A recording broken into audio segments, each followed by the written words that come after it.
Hello, everyone, and welcome back to the Fighter Heart podcast. I'm sitting here with Shawn. Thanks for joining us today, Shawn. Thank you for having me. I really appreciate you guys inviting me. Of course, man. We're excited to hear your story. So what we like to do here, we like to pretty much get into the meat and potatoes of it, but give us a little background about who you are, where you're from, how you grew up, and then get into your Fighter Heart story. So yeah, my name is Shawn Fluke. I live in Southern California, and I've lived here my whole life, different areas, but for the most part, kind of just outside of LA area. I grew up out here. I grew up kind of always was a little bit of an extreme athlete. I grew up skating, biking, doing anything like that I could, as well as playing hockey. And that was kind of my main, like, I guess, sport growing up that I played. Um, but I was always an active, athletic kid. I love being outside, love just hanging out with friends and doing that kind of stuff. And yeah, that was kind of me growing up. I just always loved being active, being out and doing things. Yeah, cool. So you grew up in California, Southern California? I grew up in Southern California. I've been here my whole life, so I've enjoyed the weather. I have the beach within an hour, the mountains within an hour. So it's been a great place to grow up.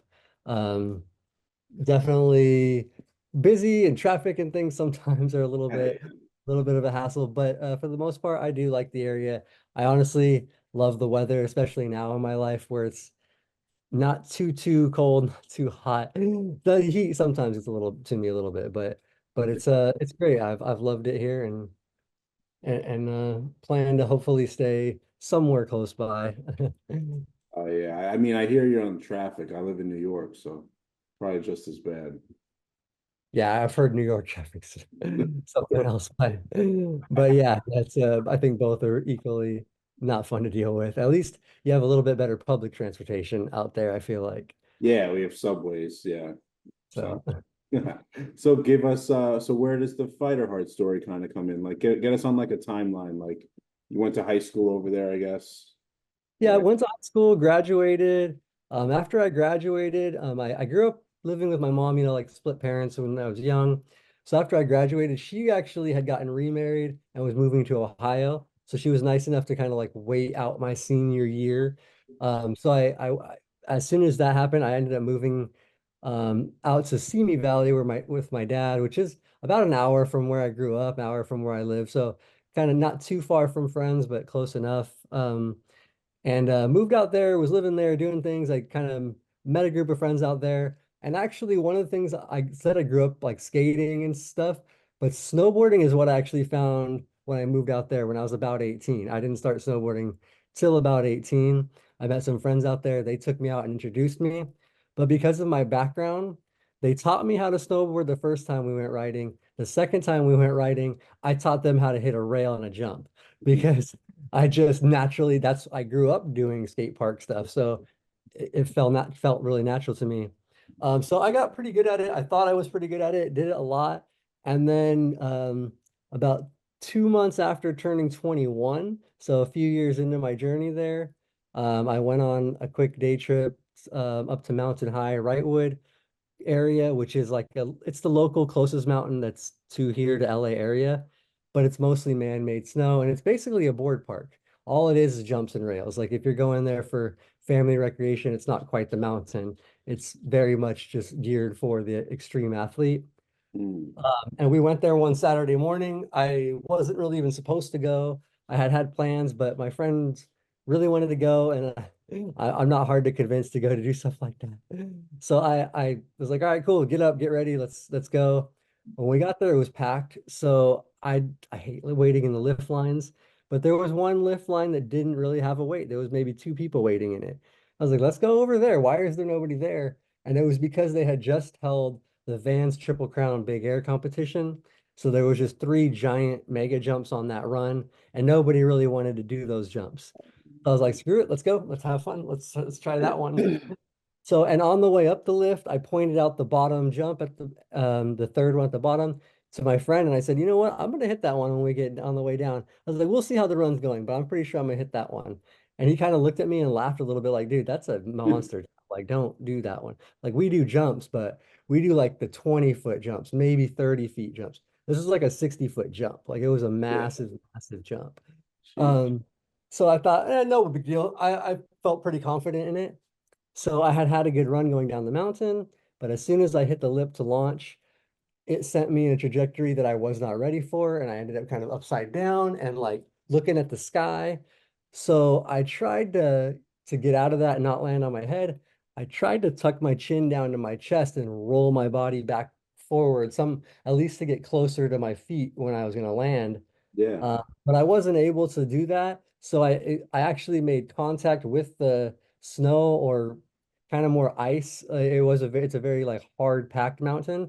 The first thing that made contact was my spine, it was my neck. And I made contact with my chin tucked to my chest like that. So it instantly shattered my vertebrae.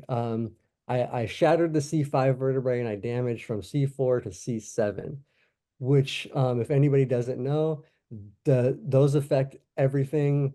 All the way up to C4 affects your arms, your limbs, even your breathing. So I couldn't get up. I didn't lose consciousness, anything like that. I couldn't get off the ground. I felt a very weird shock through my body. I couldn't get up. Somebody else that I didn't know, just another rider, stopped to see if I was okay because they saw me fall. They saw me hit, like the impact was really hard. And I told them, I was like, oh, I think I'm okay. I was like, for some reason, my board's stuck in the snow. Is there something like preventing me from straightening my legs? And he told me, no, your legs are flat, dude. They're straightened, like they're not bent. And so, like in my head, I felt like they were at like a angle bent and my heels were dug into the ground. But that wasn't how. So instantly, I knew in that moment something major was wrong. And then luckily, ski patrol got there pretty quickly. They loaded me onto the little, like the flat, like gurney thing for spinal cord. They strapped my head, everything. They knew in immediately that it was most likely a spinal cord injury, to my neck. So they took me down. They called for an airlift. I got helicoptered down to Loma Linda Hospital, which is the closest trauma care center to the mountain. Um, and then I unfortunately had to spend almost 3 days before they could do the surgery, where they kind of just had me in a neck brace and um, just staring up at the lights in the hospital bed. And luckily, I was able to be visited by like my family, my dad and brothers and things were able to come visit me. So you didn't lose But consciousness at all? not during the incident. I didn't lose consciousness until I got into the ski patrol building, which I'm pretty sure they gave me something to kind of like a sedative to kind of knock me out, and help with any pain I might have had. But I wasn't even honestly in pain.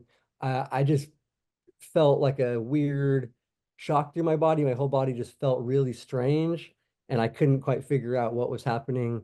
Um, and so yeah, I lost consciousness there. I have a vague recollection of getting put on the helicopter, and then after that, I woke up in the hospital looking at the lights. So like I just basically said it, given a sedative to be just doped up for that time. Was it for like a whole day basically, or how Yeah, long? I think it was much later in the day that I woke up because my family was already at the hospital. People were there. So like they obviously had notified him, and that the hospital was like a solid hour and a half or more from most of where my family and friends were. So for my family to get there, I had to have been out for most of the day. Because especially because that was the first run of the day. So I think by the time I remember again, it was, 6, 7 p.m. In the evening. So Dark out almost, yeah. and then yeah, and then I don't really remember a lot for the next couple days. Again, they kept me pretty sedated for that period. Eventually, I got to have surgery. Unfortunately, I had to do a few weeks of ICU because I had gotten pneumonia from being on my back, and I guess just Oh, really?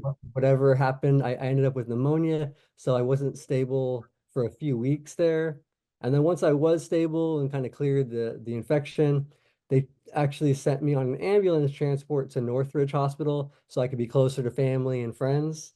And then I spent 3 months at Northridge Hospital doing rehab, um, which in that time I pretty much learned to kind of hold a fork and get it to my mouth, but I still had I had a lot of struggles, barely even able to feed myself at that time.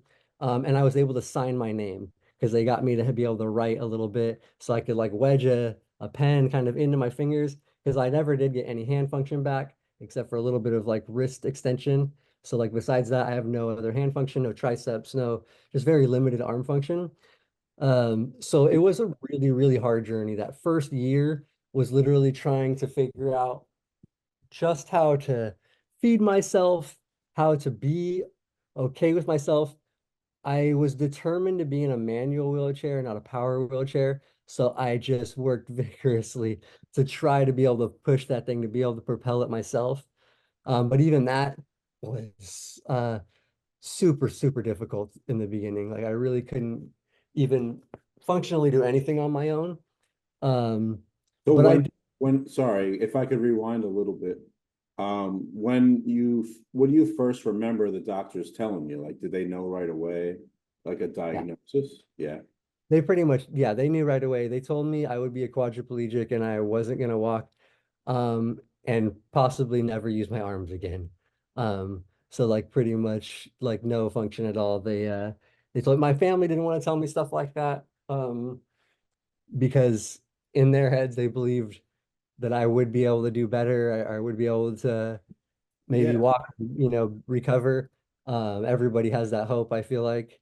But unfortunately, I was never able to like have full recovery, get any ambulatory function back, walking, anything like that. But, like I said, I was able, just with this little bit of wrist extension, having whatever, like my biceps and what shoulders I was left with, because I don't even have full shoulder function. You can like see missing areas where like I have a little bit in the front, a little bit in the back, but the middle is gone. Um, I luckily was able to kind of build up the strength. And then because I had help, I had friend Bobby Rohan, who I'm still very close with, him and another guy who's a paraplegic. So the both of them, Bobby's a quadriplegic about the exact same level as I am, very close. And they came into my hospital room at Northridge Hospital. They showed me pictures of things they had done, all these things Bobby was doing. He told me he was about to get married. He drove there from Orange County. Like all these things that like seemed like impossible and crazy to me, but he was doing them and living them and told me like that's I have the same potential future. Like if I want to work for it and I want to do it, like I can do that and I will be able to. So like that was a really big motivator for me in the beginning. Just to see somebody else living that life and living it. Because initially, I'll be honest, when I first they told me like I wouldn't walk again when I was at Loma Linda, in my head, I pictured myself being Joe from Family Guy. Like that's what I tell people all the time.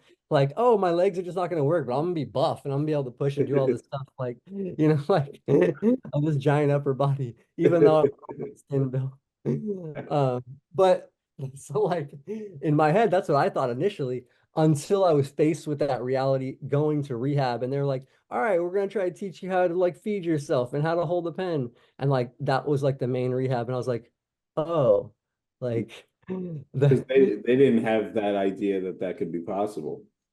Like, right, yeah. I was thinking we had to teach them how to write.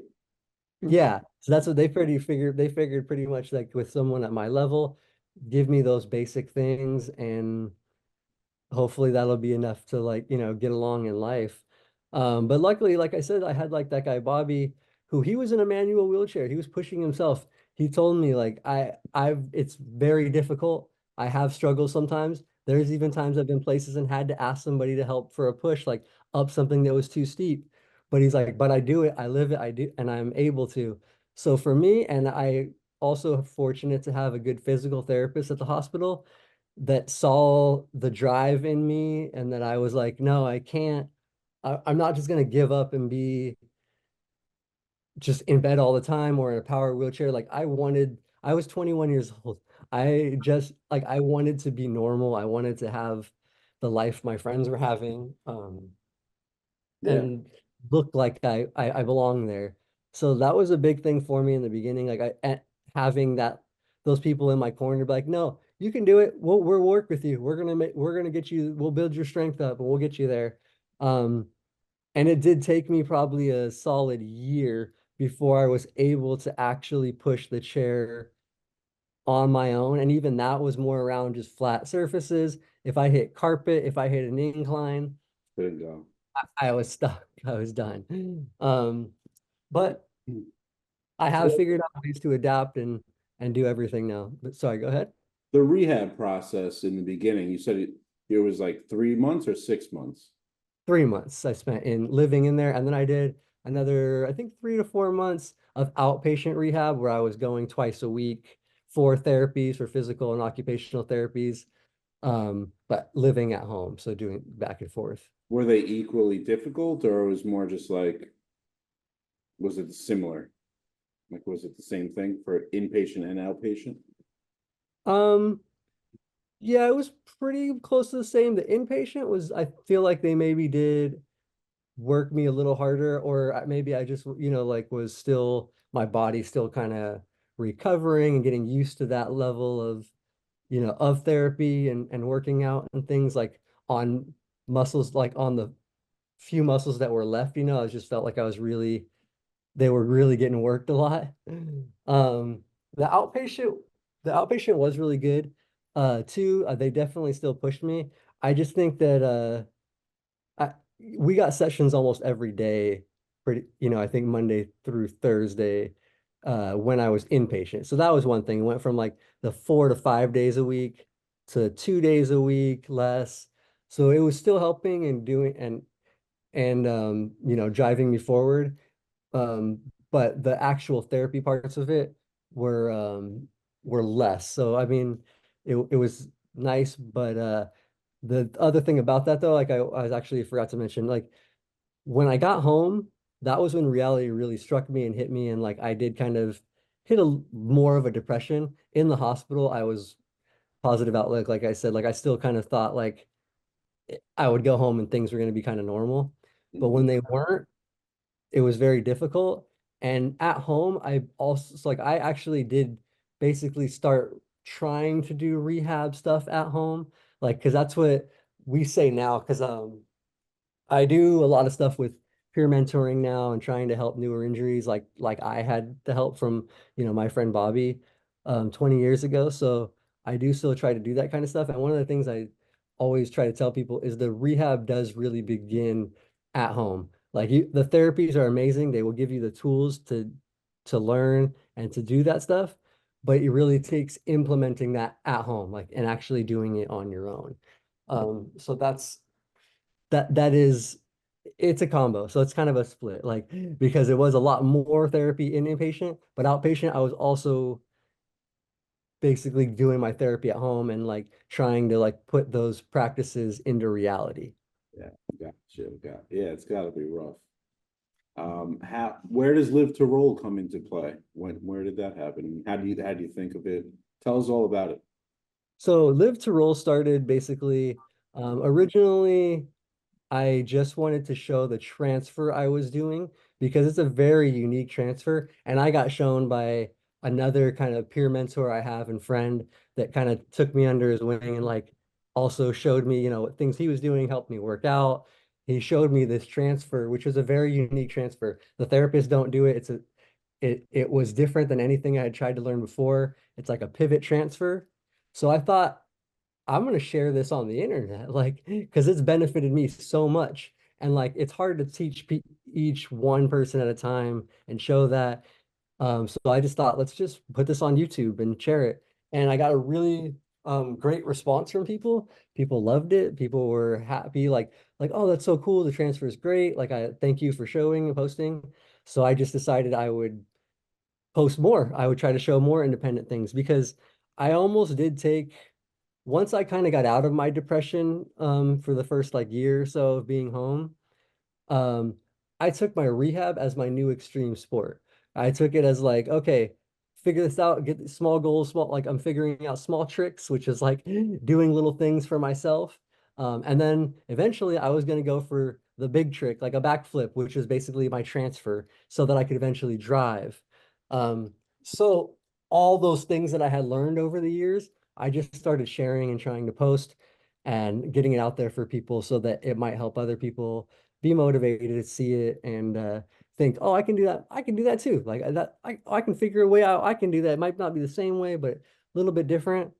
And that's where it started. And then during the pandemic, right when COVID hit, or before COVID hit, I had already kind of talked about like trying to figure out where to take the like YouTube because it had started to grow pretty big. And I had started to do shirts and things like that just to like help promote and have something cool for myself to wear. Yeah. Um, so then in 2020, I decided to make it a business. And then with COVID happening, we shifted a little bit from doing helpful like instructional videos to more of a podcast style videos where I actually brought in two of my other buddies and we kind of started calling it the Quadcast, which one of them is Bobby. He's my original mentor. He's on the channel with me every Tuesday. And then another friend that I had met through the community and was like had a lot of knowledge about stuff and just and was helping a lot at rehab groups I was going to. The three of us kind of started it and started the podcast part of it. And now it's grown into even more. We do still do that every Tuesday. But now Bobby started his own show called Rolling Over the Hill, which is aging with the disability because he hit 50 a couple years ago. So he's kind of like talking about how 35 years in a wheelchair at age 50 is really affecting. There's new complications and things. So we do that. We have a women's show that a friend Brianna started doing as well, who's a paraplegic I know from the community. And then this year, we started another new show, which is an aging for women's aging show called Rolling with the Golden Oldies. So we have another panel of like women that have all been in chairs for 30 to 50 years Oh, and are all, like 50, 60 plus years in age. So they just have this a lot of knowledge to share. And that's really what it's become is we've just the Live to Roll motto, which I coined back, I think in the end of 2019, even before we even started doing it, was educate, motivate, and empower. So like the education part is really just a big key thing for me and just trying to get the knowledge out there, trying to let people know they're not alone. There is a community out here that's willing to help, can help, and we're here for you. We've been through the stuff that you're trying to go through, so you can lean on us for that help. Um, and so that's what Lift Rolls become now. And I'm still trying to do the branding. We also do stuff like give out free resources. I make autonomic dysreflexia cards for people, which autonomic dysreflexia is something that affects spinal cord injuries that are actually only like T6 and up, but all quadriplegics and higher level paras get it. And it's like an autonomic response to your body, but it could lead to strokes or death, even if it's not managed and maintained. Um, and so those are one thing we do. And then also like parking little placard things and just kind of any free resource we can give out and make as well. So just kind of great. try and be a community resource. Oh, that's totally awesome message too. I mean, that's kind of why this podcast was made, so people in the similar situation could, get some words of wisdom for people who've been through it. So, do you have any words of wisdom that you would give your younger self, like knowing everything you know now? Yeah, I would definitely say my words of wisdoms would be just don't be too hard on yourself. Take your time. It's going to take time, takes patience. Baby steps are honestly the best thing to do. Like, because it's very hard. It was hard for me, and I know it's hard for a lot of people to be in that situation where you can barely move anything. You're just figuring this out. You don't know anything about spinal cord injury, disability.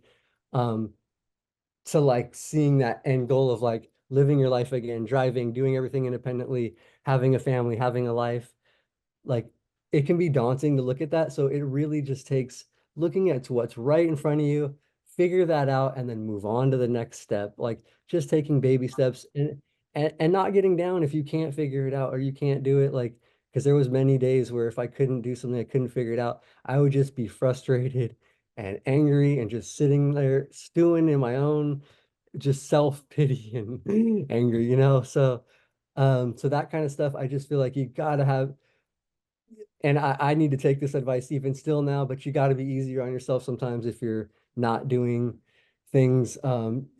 You can't do everything at once. It's going to take time, and effort and work. So just don't be afraid to put that in, and don't be discouraged if it's hard at times. Just keep moving forward. Totally, man. Awesome message. I thank you so much for coming on and sharing your story, man. Where can people follow your story, like the future, and see what you're up to? Well, you can follow if you, most of what we do is on YouTube.